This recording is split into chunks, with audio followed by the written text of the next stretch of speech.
the last thing I want to talk to you about is lobbyists. Lobbyists are the people who influence our House of Commons. Their only job is to influence the vote. Influence the vote. And influence changes to bills. That is their only job. Their only job is to influence the vote and any changes that happen to the bills. So, what happens is lobbyists are paid for by certain concerned members of the Canadian people. So, for example, the oil companies of Canada.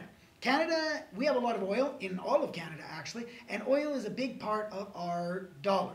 So, when Canada makes decisions about who we sell our oil to, or when Canada makes a decision about environmental protection, which might limit how much oil companies are allowed to take out of the ground, or limit how much damage oil companies can do to the environment to get the oil out, when Canada makes laws like that, oil lobbyists will get involved. So oil companies pay people, full-time people, to fight for oil company rights.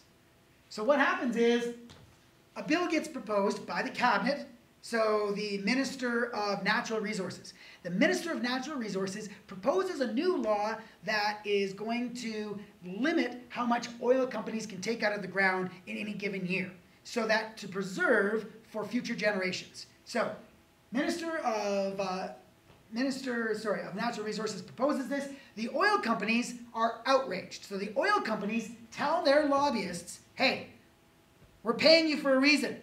Stop this from happening.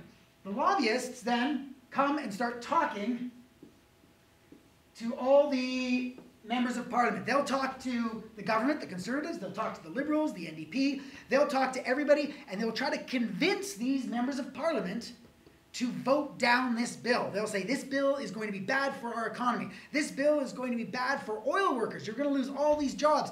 No, you have to stop this from happening. And lobbyists will also promise certain things. Lobbyists will say stuff like, hey, Conservative government, if you pass this law, oil companies won't donate to your campaigns. Oil companies will stop giving you guys money to advertise yourselves, Conservatives. So they'll say, we're not going to give the Conservative Party money to make signs, to make commercials. We're going to stop giving you guys money if you pass this bill. And instead, we're going to give our money to the Liberals who aren't for the bill.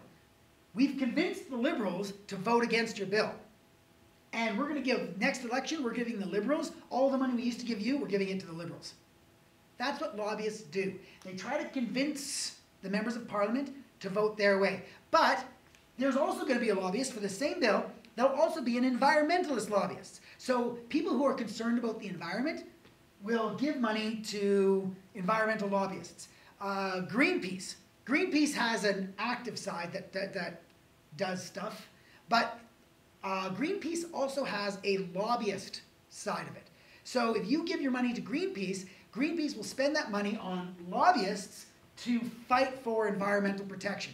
So the same time the oil company lobbyists are talking to the members of Parliament, you're also going to have environmentalist lobbyists yelling at these members of Parliament saying that if you do this and you destroy our environment, if you have to pass this, you have to pass this because it's going to protect our environment. If you don't, we're going to run an ad campaign against your party and say that your party is trying to destroy us.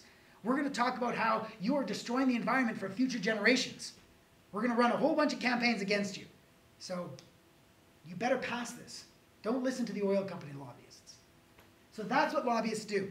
Attached to lobbyists, of course, is like the media. The media also has a large influence on what we think, the public thinks about government.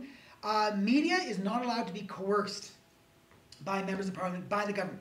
In theory, the government cannot tell the media being like news organizations, newspapers, magazines.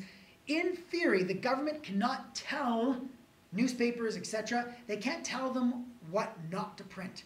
So if the Prime Minister says something really stupid that's really embarrassing, he can't pass a law or he can't force the media not to report on it. or if the government makes a big mistake that jeopardizes the lives of Canadians or jeopardizes our future, the government can't tell the media, tell CBC News not to report on it. The government has, in theory, no power over our media. That is the cornerstone of our freedom of speech, and one thing that we cherish above all else is that the media has to be impartial, and the media cannot be influenced by government.